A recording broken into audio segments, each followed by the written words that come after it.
Olá, seja muito bem-vindo a mais um episódio do Redencast, o seu podcast do aconselhamento. Hoje, retomando o que nós deixamos no ar na semana passada, psicologia não, psiquiatria sim? Boa tarde, reverendo Luiz Lacerda. Olá, André, mais um podcast, nós estamos aqui. Estou muito feliz de estar aqui com vocês. E essa pergunta aí, ela é polêmica, nós vamos tentar respondê-la hoje, dando algumas aplicações e lições para a gente pensar relacionadas à vida cristã. E você, Rodrigo, o que você acha? É um desafio para a gente, né? Mas eu quero dar as boas-vindas, né? Tanto a vocês quanto às pessoas que irão acompanhar o nosso episódio. E já foi um desafio para a gente, né? Porque tocar na psicologia já é um desafio grande. Muita gente vai querer procurar o nosso erro e não nos ouvir. E quem diria a gente estar aqui, né, reunido para falar sobre psiquiatria, se a gente deve aceitá-la, acatá-la, envolvê-la e quais seriam os nossos desafios com relação a isso. Mas aí eu vou devolver para André e perguntar a ele, meu irmão, o que é que tem para a gente aí? Manda. Então, para introduzir o assunto, para iniciar aqui, eu gostaria de que vocês nos trouxessem brevemente algum conceito ou uma diferenciação entre psicologia e psiquiatria. Qual a diferença básica?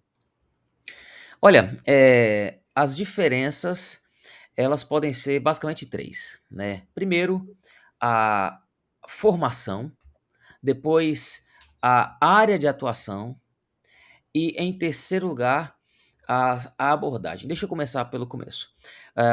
Um psicólogo ele faz o curso de psicologia, enquanto um psiquiatra ele faz um curso de medicina e depois se especializa na área de psiquiatria. Então são formações bem diferentes. Enquanto um psicólogo ele faz de 4 a 5 anos de curso, um médico psiquiatra ele faz 6 anos de medicina, mais 3, 4 anos, se não me falha a memória, de especialização. A formação ela é bem diferente. E isso muda a maneira como a área que eles operam. Por exemplo, enquanto o médico ele tem autorização por causa da sua formação para interferir no corpo como um todo, inclusive na bioquímica cerebral, receitando remédios psicotrópicos, por exemplo, o psicólogo ele não pode. As ferramentas do médico, eu poderia dizer que são ferramentas mais materiais, por assim dizer. Enquanto as ferramentas do psicólogo não são ferramentas materiais, porque ele usa o discurso, a análise e a fala, tanto dele quanto do paciente. E por fim, mesmo que ambas as áreas compartilhem de alguns pressupostos em algum momento, dependendo da linha da psicologia que nós estamos falando, dependendo da formação da psiquiatria que nós estamos falando, ainda assim o terapeuta, o psicólogo, ele vai tentar lidar com os aspectos emocionais através da terapia, e o psiquiatra vai tratar com os aspectos emocionais através de medicamento. Isso faz com que na conduta, na abordagem, seja bem diferente. E veja, assim como nós falamos no episódio passado da cultura psicologizada, não é que nós somos contrários à medicina, mas coisas boas, como a medicina, podem ser utilizadas para finalidades ruins. E é isso que a gente precisa entender e que nós vamos falar um pouco mais nesse episódio. Ótimo, Luiz. Realmente a gente tem esse desafio aí, né? A gente tem essa problemática que tu acaba de falar, da medicina, por um lado, ser mal vista. A gente falou sobre isso, né, no episódio passado, sobre as pessoas colocarem toda a sua esperança na psicologia, ou outras pessoas quererem desmontar, né, a psicologia como um todo.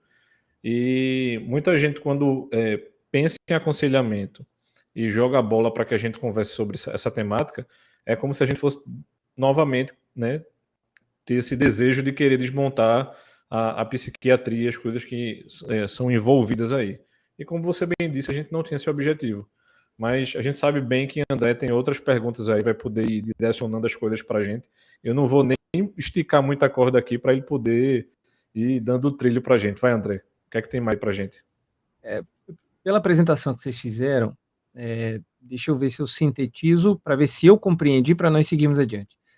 A psiquiatria ela vai trabalhar na fisiologia, no corpo humano, com medicações, com neurotransmissores, no sistema nervoso central, algo concreto, vamos dizer assim, no sentido de eu mensurar por exames, enquanto que a psicologia trabalha na questão comportamental, na questão de avaliação subjetiva, eu diria, porque é o terapeuta tendo uma impressão e colhendo informações do que o seu paciente está falando. Então, enquanto a psicologia se preocupa com o bem-estar, vamos dizer assim, do paciente como um todo, a psiquiatria, ela seria mais exclusiva da fisiologia, ela não vai se preocupar tanto com, outras questões do ser humano. O médico, ele é mais pontual, no sentido de ou mais racional, no sentido de eu só me preocupo em resolver o problema de acordo com o exame. Eu faço um exame, ele tem alguma disfunção, ou vamos esquecer exame, não necessariamente não faz exame antes, mas ele tem uma disfunção comportamental, seja lá qual for, que chegou encaminhado ao psiquiatra. O psiquiatra vai fazer uma avaliação e vai entregar então uma medicação que ele acha na dosagem certa, a medicação certa, de acordo com todos os pré-requisitos de cada paciente, que é a avaliação que ele faz. Essa medicação, ela vai agir no sistema nervoso central, regulando, estabilizando os neurotransmissores. E o problema está resolvido? Ou há uma necessidade de continuar um tratamento, de ser o medicamento só o inicial, só a fase inicial, só o ataque, e depois a gente vai usar outras terapias e diminuir medicação? Ou a medicação é o grande, é o suprassumo do tratamento de alguém que tem um distúrbio emocional, um distúrbio psíquico? Tá. André, a gente precisa organizar algumas coisas do que você falou. Primeiro, Tem muita coisa aí, né, Luiz? é verdade. Mas primeiro, cabe dizer que o procedimento de diagnóstico de um médico vai depender da escola dele. Há É médicos que verdade. eles são mais tecnicistas. O que significa? Que eles vão fazer uma bateria de exames, às vezes eles até encaminham para outro médico, endocrinologista, por exemplo, para ter um panorama geral do funcionamento hormonal daquele paciente, e a partir desses exames ele conseguir rastrear o que possivelmente o hormônio que possivelmente está em baixa, e então, só então, repor. Tem médicos que têm esse tipo de conduta. Já outros, da mesma especialidade, né? A psiquiatra também, eles utilizam apenas a anamnese. E veja, eu não estou falando mal da anamnese, não, porque a anamnese ele é uma ferramenta médica da clínica, uma ferramenta clínica que é usada há muito tempo e funciona muito bem. O problema é que a anamnese puramente utilizada para tratar questões tão subjetivas quanto a do ser humano, quanto a dos seus humores, quanto aos seus sonhos, quanto às questões do coração, a questão da sua alma, ela não é suficiente, não para dizer você está com baixa no hormônio tal e, enfim, receitar o medicamento. Alguns médicos vão dizer que a anamnese ela oferece uma ferramenta panorâmica para então eles começarem a testar princípios ativos que, na maioria das vezes, quando uma paciente apresenta aquele tipo de sintoma, vai dar certo, mas é mais uma probabilidade. Então veja que nós temos o mesmo profissional com condutas diferentes. Então por que que tem essa grande diferença entre um que abraça os aspectos mais subjetivos e, baseado nisso, ele receita o medicamento, e outro que ele é um pouco mais técnico, faz exames e só depois que há algo mais objetivo vai receitar o medicamento? Eu acredito que depende da aproximação, da formação do psiquiatra com as escolas da psicologia. Por exemplo, se for um psiquiatra que compartilha mais pressupostos com a psicologia por causa da sua formação, ele vai achar que a anamnese é suficiente para poder supor o que está acontecendo. Outros vão procurar um pouco mais de precisão e fazer exames e apenas depois disso receitar. Então, a primeira coisa que a gente precisa organizar é que, mesmo dentro da medicina, nós temos condutas diferentes baseadas na formação, da abordagem, dos pressupostos desses médicos. Outra coisa que a gente precisa dizer é que o médico psiquiatra, ele não é terapeuta. E o que isso significa? Significa que, mesmo que ele possa, no consultório, fazer recomendações visando o ser inteiro da pessoa, normalmente ele vai recomendar que aquele paciente procure um terapeuta, procure um psicólogo, por exemplo. Por quê? Entende-se que o medicamento é para repor algo que falta, é para lidar com o sintoma e não com o problema. Quem trataria o problema, então, seria o terapeuta. A questão é que nem sempre os terapeutas eles lidam com o problema. Eles continuam lidando com os sintomas, afinal de contas, eles lidam com as coisas, na maioria das vezes, né, na área do comportamento. Dependendo, obviamente, da linha da psicologia. Como foi dito no episódio passado, não existe a psicologia, existe as psicologias.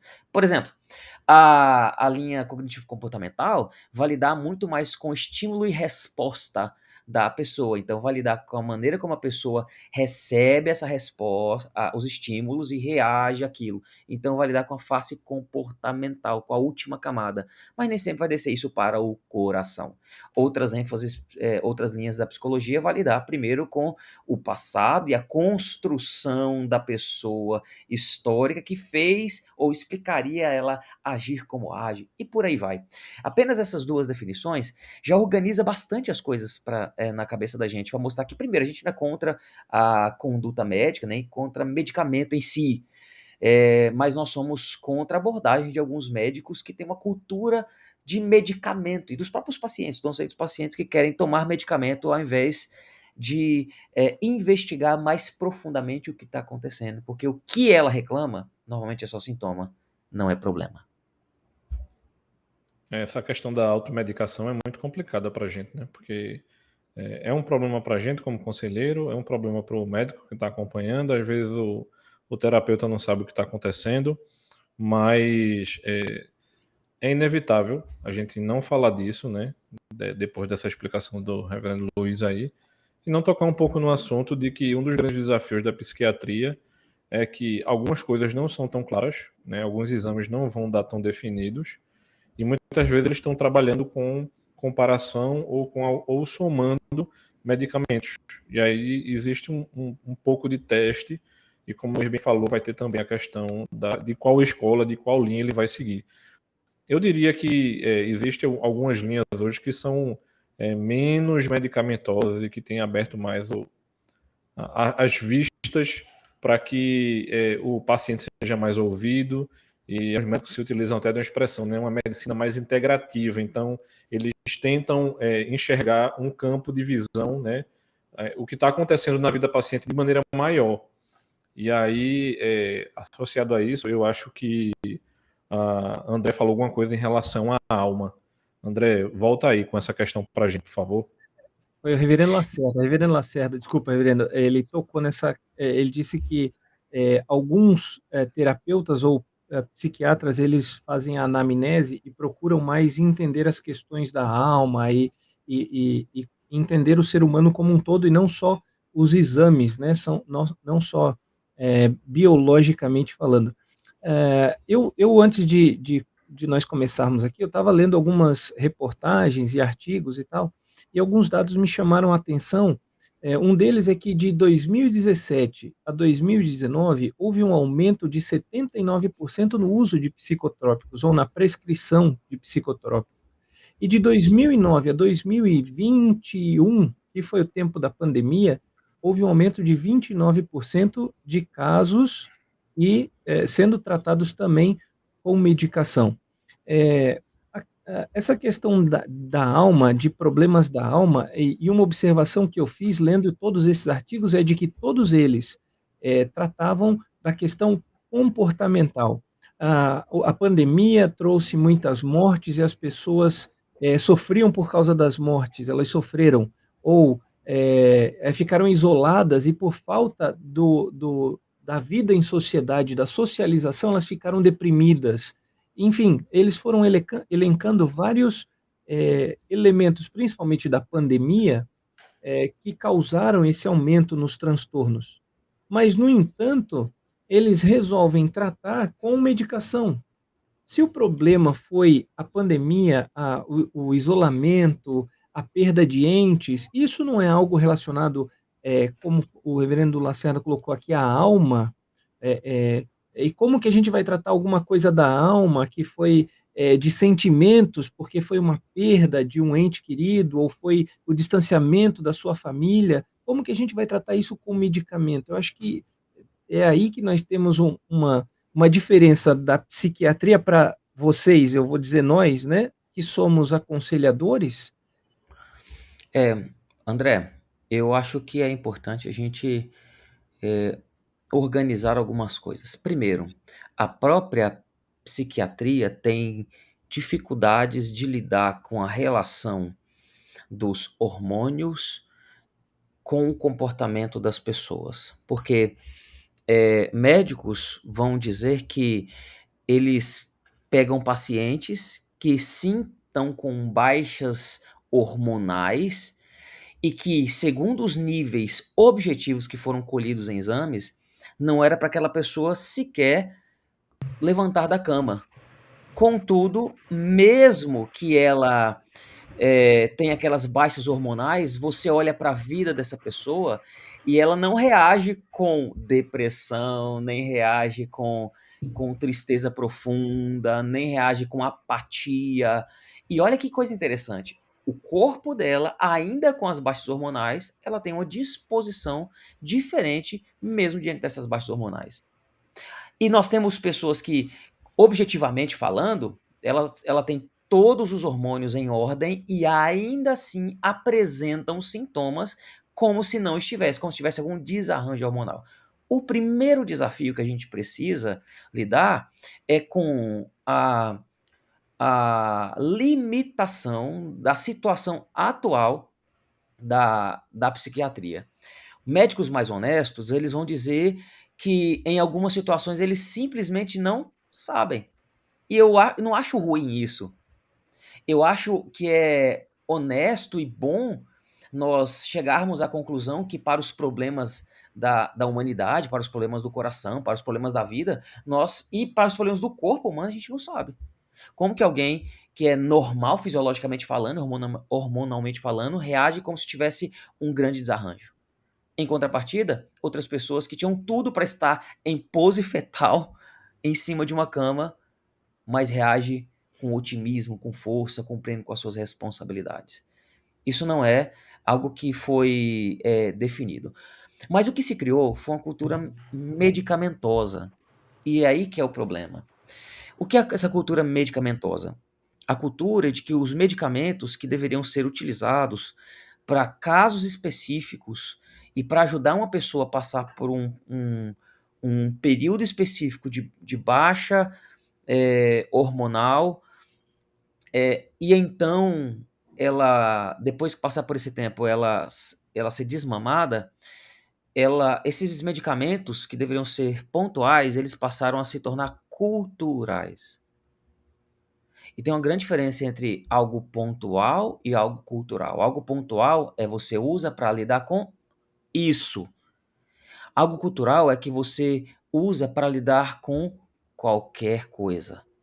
E aí as coisas comuns da vida, como perder alguém, como se sentir triste, como se sentir abatido, coisas que fazem parte da experiência de um mundo caído, chorar por um ente querido, chorar por uma desilusão amorosa, chorar pelas derrotas da vida, chorar pelo pecado, chorar por qualquer coisa e que está acontecendo, coisas que fazem parte da vida e que compõem o que é crescer e amadurecer. Isso passou-se a ser percebido em algum momento como sendo uma espécie de distúrbio, algo não desejável. e por causa disso começou a ser medicado. Aquilo que nós precisamos passar para crescer se tornou doença e precisa ser medicado. Então as pessoas, elas não aprendem a lidar com as variações pessoais, com os altos e baixos da vida, e digo mais, como cristão, como conselheiro cristão, elas não aprendem a lidar com isso diante de Deus, obtendo os recursos bíblicos, a esperança que só podemos obter através da fé, a paz que excede todo entendimento, porque ela já associa diretamente isso com algo que precisa ser medicado, porque simplesmente na cosmovisão dessa pessoa, na maneira dela enxergar a vida, ela não pode experimentar isso, o que não é verdade. Então nós temos pessoas infantilizadas que não conseguem lidar com a dor que sempre existiu no mundo a partir da queda. E essa cultura medicamentosa tem dois efeitos. Primeiro, os médicos eles se sentem pressionados a prescrever medicamentos e medicamentos cada vez mais fortes, porque se ele não fizer isso, a pessoa vai voltar no consultório dele e falar que o remédio não está funcionando. O primeiro efeito é esse. O segundo efeito é que as pessoas já vão no médico e querem remédio. Elas querem remédio. E se puderem comprar sem ir no médico, elas não vão no médico. Elas só vão na farmácia e compram. O que elas querem é remédio. E com o remédio, elas querem uma maneira de lidar com aquilo que elas deveriam crescer e amadurecer para lidar. Mas elas... só crescer e amadurecer leva tempo, dói, exige esforço, perseverança. E como elas não querem isso, elas querem medicamento que as anestesie daquilo que elas deveriam aprender a lidar. Então o efeito é, as pessoas querem medicamento. Segundo efeito, os médicos se sentem pressionados a medicar e quando vão medicar, medicam sobredose, porque a pessoa toma uma pancada, leva um sossega-leão e aí elas precisam aprender a lidar com os efeitos colaterais. E isso cria essa cultura onde ninguém amadurece, mas todos estão medicados e por isso a gente avança.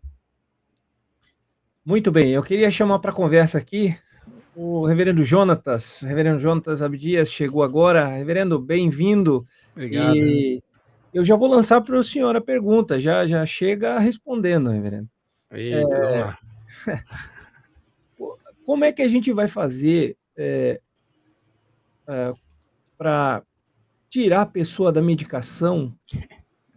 Porque o que o reverendo Lacerda falou é um negócio interessante. Ele falou que as pessoas procuram no remédio a sua salvação, a sua saída, ou uma fuga da realidade, da dor, do sofrimento, da busca ou do processo, entre aspas, natural do amadurecimento, de nos tornarmos fortes, né? Mas como que uma pessoa, então, vai conseguir, pela psiquiatria, largar a medicação, sendo que a primeira medicação, a maioria, causa dependência, porque quando nós estamos ingerindo uma medicação, o nosso corpo é induzido a não produzir aquela substância porque ela está vindo de forma externa. Então, uma retirada dessa medicação vai causar uma baixa abrupta no nosso organismo, causando falta daquele determinado, daquela determinada substância. Mas o uso contínuo da medicação causa uma dependência também. Então, como resolver essa equação de usar a medicação, retirar a medicação, quando a gente entra, quando a gente não entra, quando realmente é essencial e quando a gente deve negar a medicação? Bom, acho que a primeira coisa que precisa ficar clara é que eu não ouvi as respostas anteriores, então eu não sei o que vocês falaram. Brincadeira. Então eu não posso me comprometer. Mas eu acho que a resposta básica está em conselheiros não... veja, a situação é muito complicada, tá? A primeira delas é tenha um médico a tiracolo. É importante a gente ter contato e proximidade com os irmãos médicos, porque existem medicamentos que causam dependência e existem medicamentos que podem ser suspensos sem maiores prejuízos, tá? A gente também tem que levar em consideração que muitos medicamentos psiquiátricos, eles que foram... É um pouco de mito achar que todo medicamento melhora o paciente de maneira que a gente está lutando contra uma coisa que faz muito bem. e o relato comum de pessoas que acabam deixando o tratamento psiquiátrico é o quanto de efeito colateral esses remédios causam, e o desconforto é maior do que o benefício, e elas param de tomar por conta própria. Então, isso é um outro problema. Mas o conselheiro bíblico, o pastor, o irmão da igreja que fez o curso, que estudou, que leu o livro, ele não é médico, então ele de fato não pode fazer essa suspensão de remédio.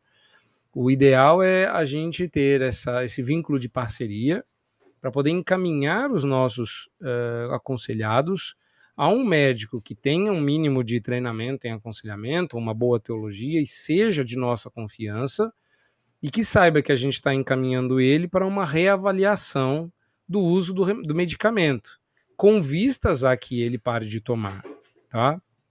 Então existem medicamentos que, se você for começar o processo de desmame, você leva de 15 a 20 dias para poder parar de tomar. Então você não pode do imediato, porque se você para, crise de abstinência pode ultrapassar esses dias, pode ultrapassar 20 dias de crise de abstinência, tá? Eu acompanhei uma aconselhada que resolveu parar de tomar por conta própria o remédio e estava tendo os efeitos colaterais da crise de abstinência. E eu recomendei que ela procurasse um médico, ela foi muito relutante, e eu tive que acompanhar ela ao longo do processo da abstinência. Não é uma coisa muito fácil, mas a gente não tem esse poder. Então, o que eu digo pro irmão ou irmã que está considerando o tratamento psiquiátrico é que esse é um caminho que não é sem volta, mas é igual se perder em São Paulo. Se você perder a entrada, o retorno está a alguns quilômetros de distância e não é tão simples voltar para onde você está. Então, às vezes, a gente precisa considerar isso com um pouco mais de cuidado, e a gente considera muito facilmente o tratamento medicamentoso por conta da promessa de alívio imediato. Não sei se respondo a sua pergunta, mas é por aí que eu tenho caminhado. Tá no mudo. Desculpa. É um alívio imediato, mas o que me chamou a atenção de tudo que eu li acerca disso, e eu acho que esse é o grande ponto do aconselhamento que nenhuma outra ciência vê, e aí vocês que são os doutores no assunto, vocês vão confirmar, me corrigir ou corroborar com a minha constatação, é de que todos eles se preocupam muito em fazer uma anamnese, em prescrever a verdadeira dosagem, ou a adequada dosagem e tudo mais, mas em nenhum artigo que eu li, e nenhuma reportagem, entrevista que eu li, há alguma menção à causa do problema. Eles querem, com tudo isso, resolver os sintomas, mas a causa é desprezada. A causa não é trabalhada. Nesses artigos que eu já citei aqui, o isolamento, a perda de entes queridos, isso tudo causou depressão, ansiedade, transtornos mentais nas pessoas, e eles trataram com a medicação. Mas não tem, eu acho que essa é a divisão que se faz entre psicologia, psiquiatria e aconselhamento bíblico, aconselhamento redentivo, é porque o aconselhamento ele busca a origem, a fonte do problema, ou resolver, entre aspas, resolver, porque não somos nós que resolvemos, mas chegar a tratar a origem. Olha, se me permite, me parece que a causa não aparece nos artigos e livros porque ela é pressuposicionada. Ou seja, eu estou brincando aqui com a ideia de que é um pressuposto e que deveria ser pressuposicional, mas não é, não pode. Né? Você não pode presumir e ter o pressuposto quando se trata de uma doença. Né? Mas a verdade é que todo mundo sabe que o pressuposto é que está ocorrendo na pessoa um desequilíbrio químico, mormente no cérebro. Tá? Então, se é assim, eu não preciso recalcular todo o projeto. Eu só preciso trabalhar os efeitos que este desequilíbrio químico está causando. Então não se fala de causa, porque a causa é essa. Quando você fica de luto, acontece um desequilíbrio químico no cérebro. Quando E você perde resolvendo o desequilíbrio, você tá resolveu o resolvido o problema. problema. Então, agora, sabe qual é o problema de fazer medicina com base nisso? Hoje em dia se respeita muito o sabe-se lá o que baseado em evidências. Tá? Então, hoje a ciência ela é evidencialista. Você faz psicologia baseada em evidências, você faz neurociência baseada em evidências, você faz o quê baseado em evidências. Mas quando você fala assim, está acontecendo um desequilíbrio químico no seu cérebro, que ninguém tem como mapear, eu sei disso só de conversar com você, e não existe exame para comprovar, eu estou fazendo ciência baseada em pressupostos. Isso. E ainda te chamam de negacionista se você falar isso. Pois é. E o problema de você ser um pressuposicionalista, como acredito que todos nós sejamos aqui, né? Se você não for, você já fala logo que a gente já desliga. Né?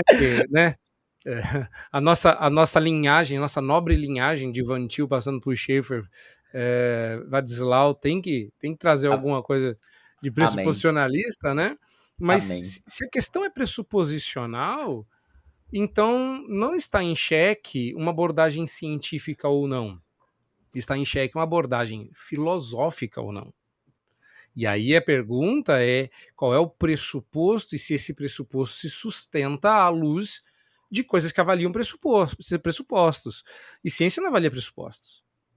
A ciência ela é basicamente evidencialista. Eu estou tentando não ser muito simplista, mas se a gente vai falar de causa, a causa, se ela é baseada em evidência, a primeira pergunta que eu treino qualquer pessoa que passa por mim e está fazendo um aconselhamento, está fazendo aconselhamento comigo e um tratamento psiquiátrico, é perguntar quais são as evidências que fundamentam as conclusões do médico. Entendeu? Hoje à tarde, minha esposa está levando minhas filhas ao médico e ela está de posse dos exames que elas fizeram. Então, se a médica disser elas têm alergia, ela precisa mostrar as evidências. Então, ela não falou nada na primeira, ela mandou fazer um exame, o resultado do exame saiu, tem uma lá que tem alergia ao planeta Terra, e ela vai chegar lá e vai falar, olha, ela tem essas e essas alergias, e aqui estão as evidências. Percebeu?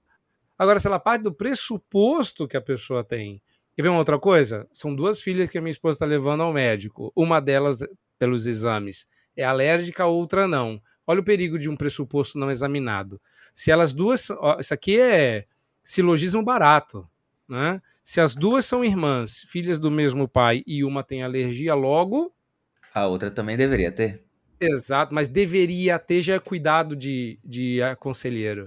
Quando você age com base em pressuposto, você não diz deveria, você diz... Porque é lógica, exato, tem. Verdade. Então, isso é treino, o cara já foi cuidadoso porque tá treinado. Mas você imagina você falar assim, tem, e não tem, porque a evidência caminha em contrário. Sem contar que... usando a analogia de São Paulo, né? Se perde em São Paulo, dá para retornar, mas o retorno leva mais tempo. Que além dos efeitos que o medicamento tem, do princípio ativo tem no corpo e o processo de desmame que precisa ter, ainda tem os efeitos de dependência psicológica dos medicamentos. O que eu quero dizer com isso? Imagine que alguém toma um medicamento. Eu tenho alguém em mente aqui, vou citar um caso que eu recebi para aconselhar. A pessoa tomava o mesmo medicamento há 10 anos. Há 10 anos. E quando nós começamos o processo de aconselhamento, na segunda semana logo, parece que ela não comprou o medicamento, não tomou o medicamento e brigou com todo mundo que passou na frente dela. E aí, quando ela chegou para conversar comigo, ela disse, não, é porque eu tô sem meu remédio. E eu perguntei, há quanto tempo? Ela falou, 1 dia. E já foi suficiente para você brigar com todo mundo que passou pela sua frente?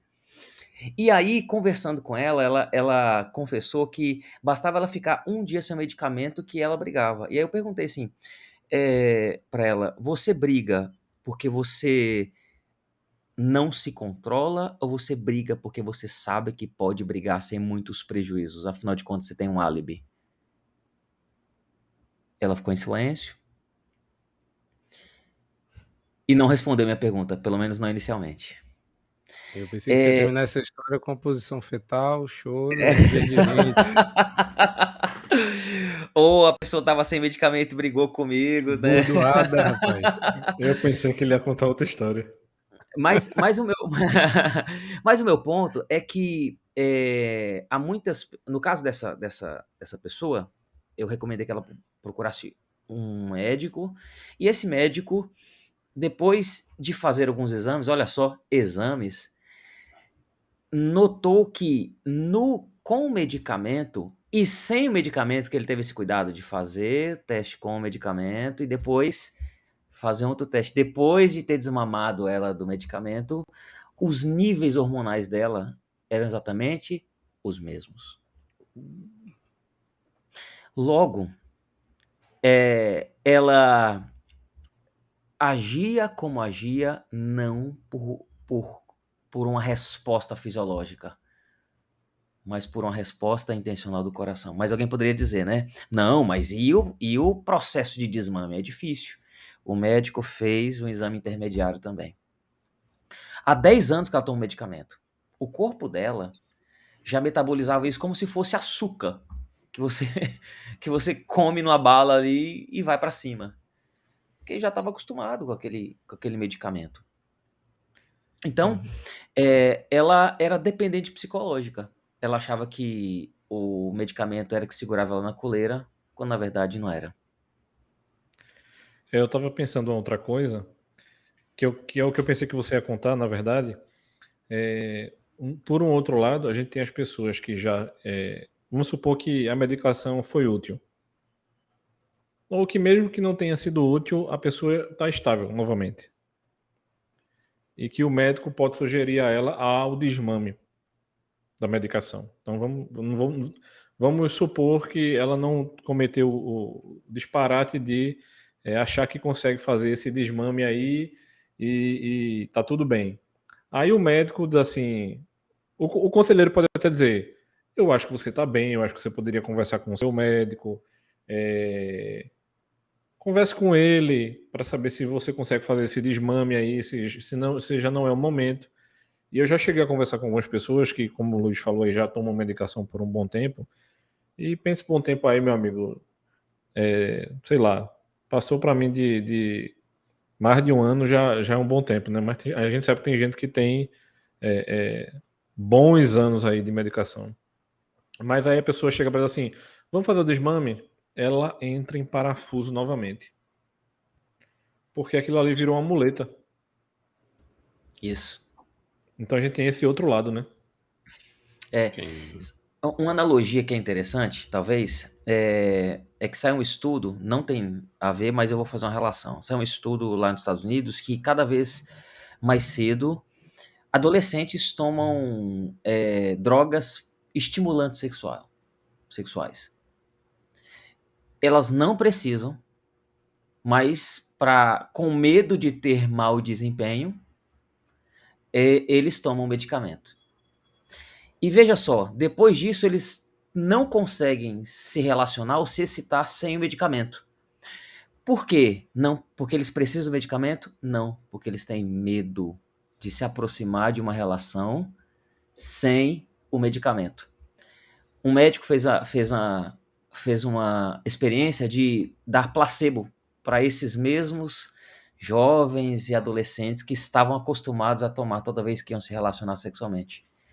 E eles relatavam que essas pessoas, né, relatavam que eles não conseguiam se relacionar sem, mas conseguiam se relacionar com.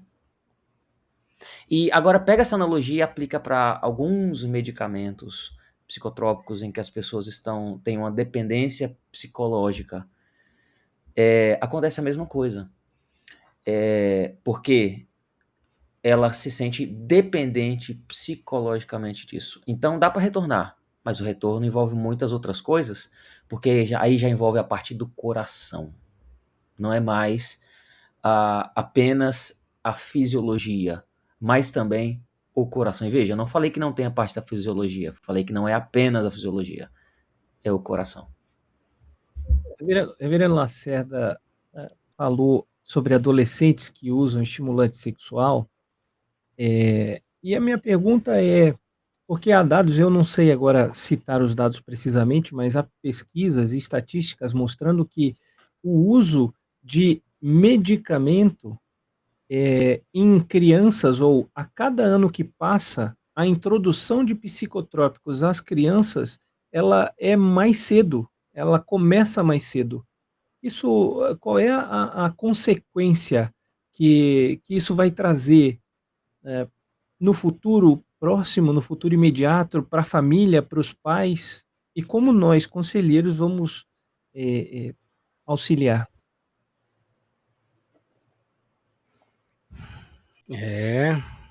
Eu acho que. Quem que você chamou para responder essa?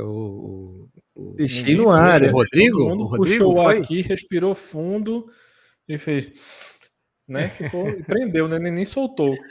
Só lamentos. Sabe aquela brincadeira de criança que joga a bola para cima e todo mundo tem que sair correndo É. mais longe da bola? Foi mais ou menos É, isso. só lamentos Olha, e pânicos. eu tenho uma opinião um pouco forte a esse respeito. Você quer deixar para depois? Eu abro aqui, bem de Não, eu boa, ia bem dizer que tranquilo. eu tava pensando em não dizê-la para deixar o cancelamento mais pro meio do ano. Ah, tá bom. Mas eu posso segurar tranquilamente, não tenho a menor vontade de dizer, porque é uma opinião tanto quanto polêmica, mas comecemos com você, Rodrigo, que parece Mais ponderado, mais ponderado. mais suave. Mais tranquilo, eu já tô tranquilo. Eu já tô bem de boinha. Não foi treinar hoje, tá? Poderia na minha caneca aqui ser coca em vez de água, mas é água. Mas uma A coquinha minha ali também também, é água. Hoje nós Tá estamos bem de todos. boinha, mas sem medicamento. sem medicamento. Quer dizer, a sede por ser cancelada é muito grande.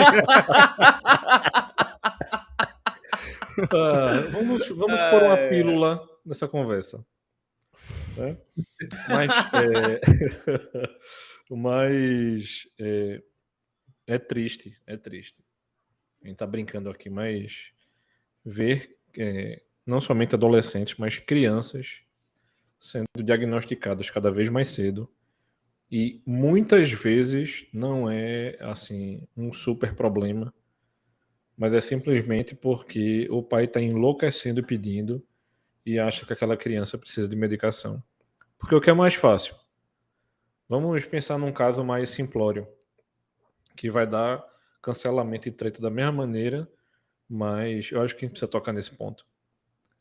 O que é mais fácil? Educar uma criança, brincar com ela, vai levar tempo. A gente precisa interagir com os nossos filhos, dar tempo a essa criança. E como diz a história, ela é criança.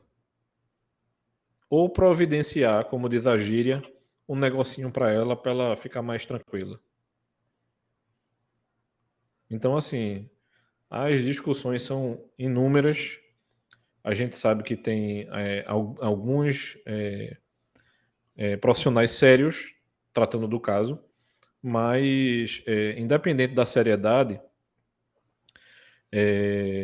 isso vai conduzir a gente como conselheiro a muitas vezes conversar com determinados pais, e esses pais vão querer chegar para a gente como conselheiro e dizer assim, pastor, ou mesmo conselheiro que não seja pastor da igreja, dizer assim, você não acha que eu deveria levar meu filho para o médico?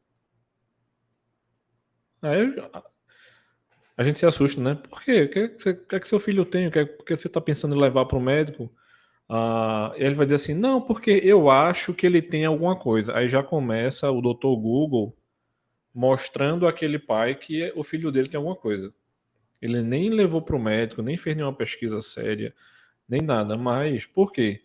Se, como diz as pesquisas, Se 50% das crianças hoje numa sala de aula tem TDAH, então talvez o meu filho tenha. E olha que a gente nem entrou na discussão se TDAH existe ou não. Eu não vou nem querer responder essa, porque quem gosta de responder treta aqui é o Reverendo Jonatas. Eu vou deixar para ele responder isso daqui a pouco. Mas é muito desafiador para a gente como conselheiro. Porque quando a gente pega casos como esse, e muitas vezes os pais já querem trazer o diagnóstico para a gente, mesmo que não exista, quando a gente lida com esse tipo de coisa, a primeira coisa que a gente vai ouvir, mesmo que as pessoas não achem que nós somos conselheiros, mas pastor, o senhor é teólogo, porque o senhor está querendo interferir na minha vida em relação a esse aspecto da criação do meu filho. É porque eu acho que, pelo menos, o que seu filho mostra na convivência que a gente tem aqui é que ele por mais estranho que pareça essa palavra, e eu dou a deixa aqui, que seu filho é normal. Isso é estranho, é?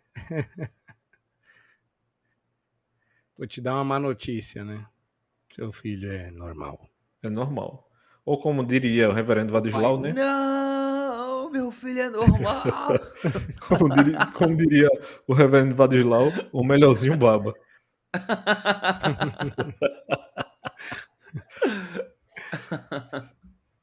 Lacerda, você quer levantar alguma bola? Eu não sei como é a experiência de vocês, eu acho que a gente nunca chegou a conversar sobre isso.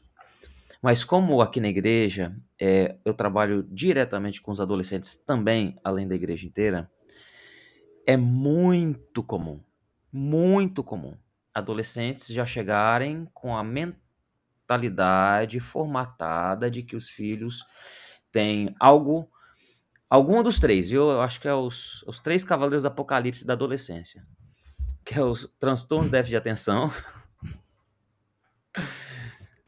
síndrome do pânico, tem, e dúvida na área da sexualidade. Identidade sexual, você diz? Identidade sexual. Os três Distúrbio cavaleiros de identidade, tem um negócio assim, né? transtorno, dismorfia. Eu não lembro o nome desse negócio agora. É isso. É um nome técnico mesmo que eles utilizam.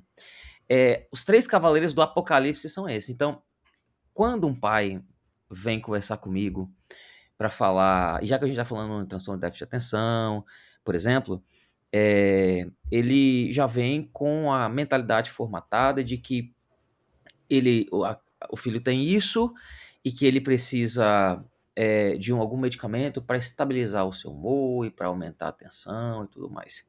Não quero entrar na discussão de que se algumas pessoas têm ou não, eu acho que quando se trata de adolescente, eu acho que é muito precoce para nós falarmos desse tipo de coisa. Mas veja só, o filho ele cresce sendo hiperestimulado por telas desde os 3 anos de idade. Os pais não conseguem sair para um restaurante e discipliná-lo o suficiente, porque dá trabalho disciplinar a criança. O caminho da educação é sempre muito extenso e muito frustrante. Porque um pai que não tem um filho indisciplinado, ele acha que a disciplina do filho diz muito mais respeito a ele, é um fracasso pessoal do que o filho que está no processo de aprendizado. Então ele prefere dopar o filho com uma tela na frente do nariz para que ele fique sendo hiperestimulado constantemente e não dê trabalho à mesa, do que gastar 1, 2, 3, 4, 5 anos até que o filho comece a entender como se comportar. E quantos jantares vão nesse tempo, né? E quantos jantares vão nesse tempo, quantas birras vão nesse tempo, quantas malcriações vão nesse tempo, quantas frustrações dos pais, vergonhas, mas o preço da educação é sempre alto e custa às vezes, a honra, dos pais que vão passar vergonha. Mas Verdade. alguns não querendo passar por isso, deixa o filho lá com a tela, o filho que nunca foi estimulado a estudar, ler livro, formação do imaginário, sempre recebeu as coisas muito prontas, ao invés de aprender a cultivar isso. O filho que sempre teve alimentação ruim, o filho que sempre se alimentou das maiores podridões quando o assunto é mídia. Aí chega na fase da adolescência, quando o desempenho vai mal na escola e que ele está próximo do vestibular e ele não consegue estudar, ele fala que o filho tem transtorno de déficit de atenção. Ele só está respondendo a tudo que foi construído, que ele recebeu de estímulo ao longo da vida. Uhum. E não é assim. E não é assim. Já muitos pré-adolescentes com 13 anos de idade, que de fato tinham dificuldade de concentração, eles simplesmente mudaram a vida. Eu não vou economizar, mudaram a vida. Primeira partida, conversão. Quando receberam o Espírito, e um dos frutos do Espírito é domínio próprio. Domínio próprio. Conversão, mudança de hábito, intencionalmente falar para o menino, falar assim, olha, você não pode ter um smartphone. Você vai ter aqueles feature phones, sabe? Liga e manda SMS. Até que você cresça, se desenvolva um pouco mais, e então você vai ter o smartphone. Mas eu vou ficar fora. Criaram nome para celular agora, né? Feature phone, que é esse... Quer dizer que o telefone do futuro não vai ter essas coisas? Que beleza. Que pra você ver, né? Futuro, vem em nós. Tem um livro que fala disso, mas depois a gente comenta. Aí, ele entender, e por mais que custe caro para ele, que, por exemplo, ele não tá no grupo da UPA, Uhum. ele não recebe meme, mas ele entende que aquilo é bom pro coração dele. O menino começa a ler, ao invés de ficar se hiperestimulando com tela, com série, esse tipo de coisa. Em 6 meses, Deus mudou a vida desse menino que estava sendo encaminhado para tomar um medicamento. Você sabe que esse é o momento em que a gente devia dar graças a Deus, glorificar o nome do Senhor, momento de doxologia, porque a doxologia não é o resultado final de um tratamento psiquiátrico, seja ele bom ou ruim. Uhum. Ou seja, se ele faz bem ou faz mal, né? Normalmente, se houver doxologia, não é a Deus, né? Uhum. Graças ao, e o que vem depois não é o nome bendito do Senhor, mas minha opinião passou já 50% do que eu ia falar já passou, né? Então eu concordo em absoluto, eu concordo com o que já foi dito, então não vou repetir, eu ia fundamentar dessa forma, então sobra a parte polêmica, né? E a minha opinião polêmica é que as pessoas reclamam que a gente não deve disciplinar os nossos filhos, porque tem a lei da palmada, a gente não pode contrariar os nossos filhos, senão eles traumatizam, e há uma série de questões que hoje em dia se fala que eu entendo conduz as crianças a uma situação onde você mimetiza uma condição enferma. Uhum. E você ainda considera como mais compassivo, cuidadoso e carinhoso dopar o seu filho do que corrigi-lo. Então eu considero crueldade dar remédios tão cedo. Porque ainda que fosse benéfico e o seu filho ficasse mentalmente focado e de comportamento controlado, a longo prazo, os efeitos nos demais órgãos do corpo são extremamente danosos. Um rim tão jovem já tendo que filtrar esse tipo de coisa, um fígado tão jovem, tão imaturo, já tendo que processar esse tipo de sobrecarga hormonal estranha, um cérebro em formação, já tendo os seus neurotransmissores alterados ou suprimidos ou superestimulados, a depender do problema aí do medicamento. Vale a pena dizer, desculpa interromper, que eu já procurei e nunca achei estudos relacionados, conversei com outros médicos, estudos relacionados dos efeitos desses medicamentos em adolescentes. Não há pesquisa que fale, olha, usar não tem problema nenhum. Muito pelo contrário, todos os indícios apontam que faz mal. Faz mal. Eu concordo. O problema é que a gente, como disse o Rodrigo, né? Se a gente entra nessa seara, existe um bandeirinha da cultura levantando a bandeira de impedimento, dizendo que teólogos não podem cruzar a grande área. Qualquer um que saiba ler pode ler esses artigos. E, inclusive, eles são facilmente acháveis num Google Scholar da vida, né? Num Google acadêmico.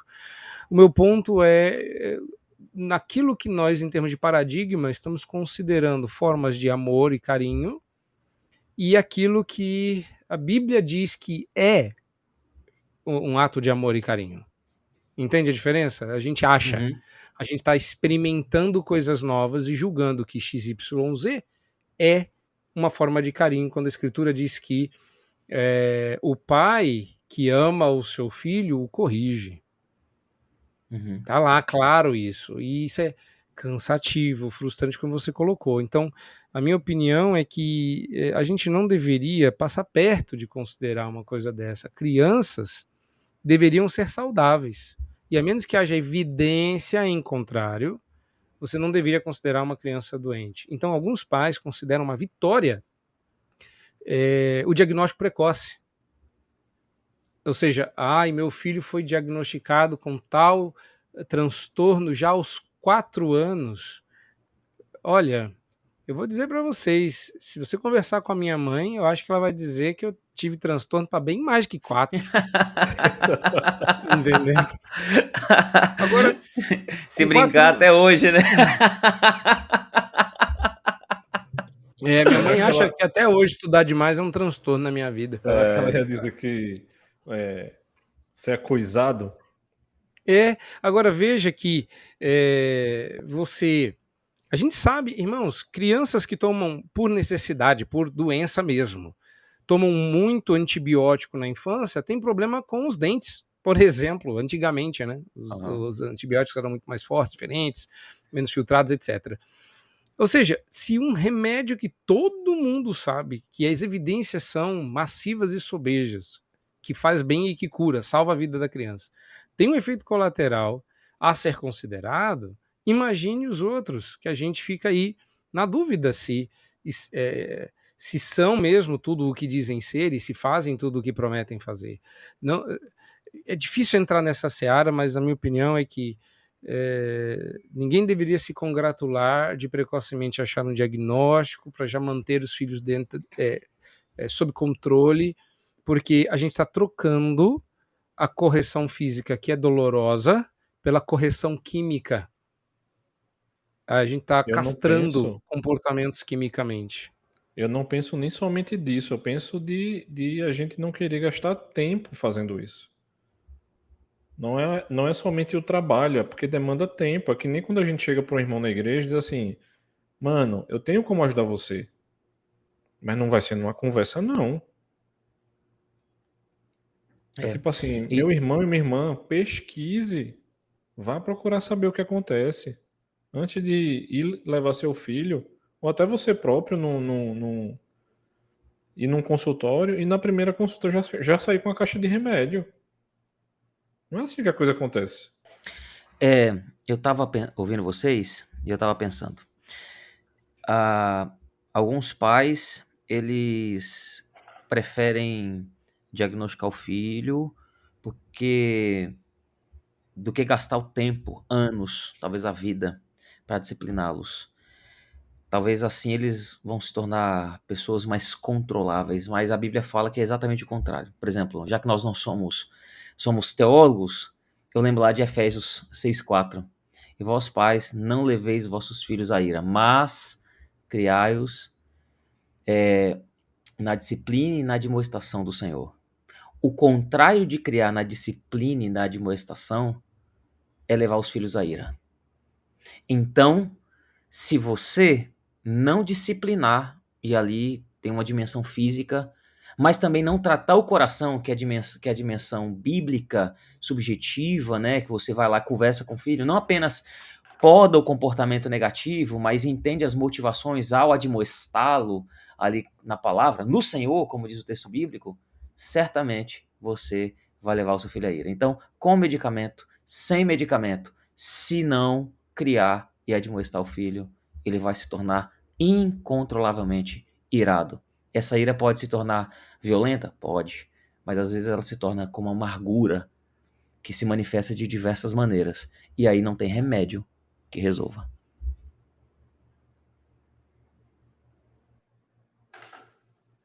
Eu acho que é isso. Opa, de novo meu microfone estava no mudo aqui. Reverendo Jonatas, quer falar mais alguma coisa ou não? Não, eu concordo. Eu só já dei minha opinião, já vou ser cancelado. Não preciso ter a porta fechada para um possível retorno, né? Então, Eu acho que se for para ser cancelado, tem que ser cancelado em alto estilo, em grande estilo. O reverendo Rodrigo falou ainda há pouco ali, TDAH, se é que existe. Ele falou, tá gravado aí. Depois falamos sobre disciplina, sobre gastar tempo. E aí eu peguei Provérbios 29, versículo 17. Corrige o teu filho e te dará descanso, delícias à tua alma. É o que diz o sábio aqui em Provérbios 29. E aí eu faço uma pergunta: TDAH existe?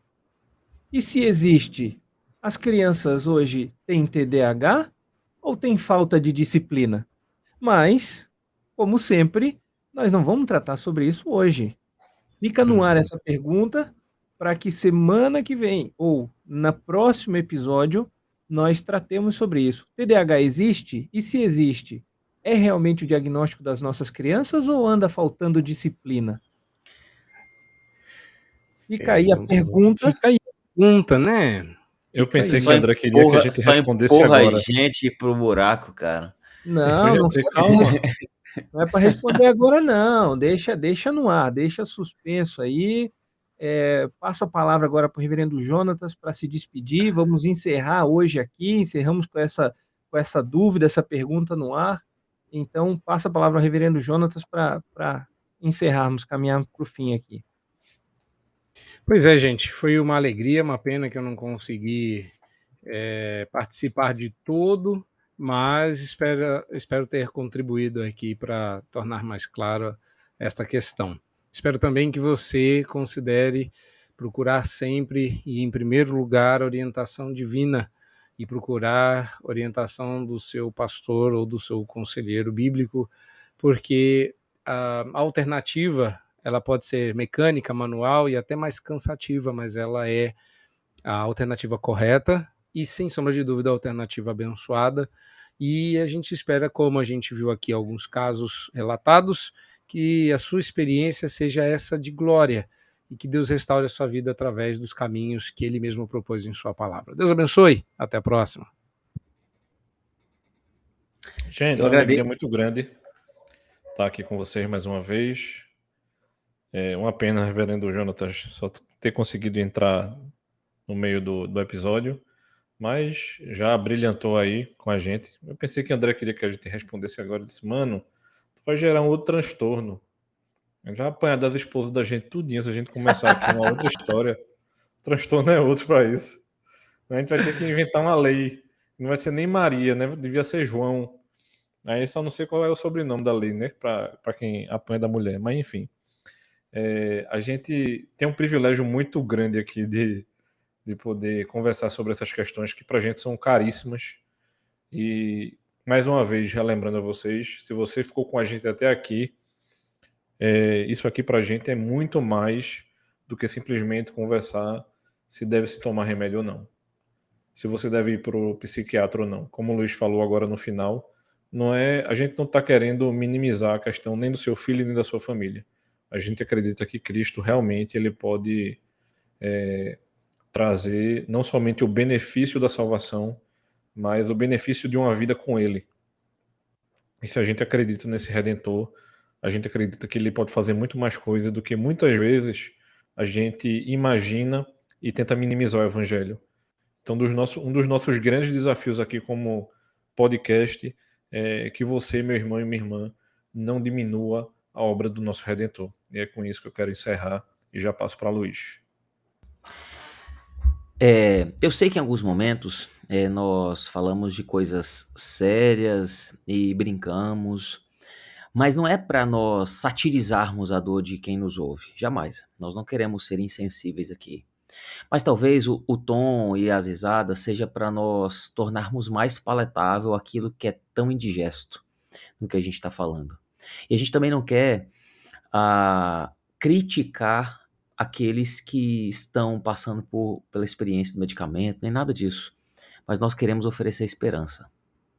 Uma esperança para além do remédio. Uma esperança para além daquilo que a medicina se propõe a fazer. Porque há coisas que a medicina não pode fazer. Os problemas do coração, apenas o nosso Redentor pode tratar. E isso vai além de medicamento. E isso, para alguns, pode ser aterrorizador. Mas para outros, pode ser algo vivificante. Afinal de contas, se isso vem do Salvador, está acessível para quem buscar na fonte de águas vivas. É isso aí, gente. Chegamos ao fim de mais um episódio do nosso Redencast. Espero que vocês tenham gostado. Espero que a gente possa ter esclarecido alguns temas polêmicos, abençoado a vida de vocês. Agradecemos por vocês permanecerem conosco até o fim. Deus abençoe todos vocês e nos vemos no próximo episódio. Até lá.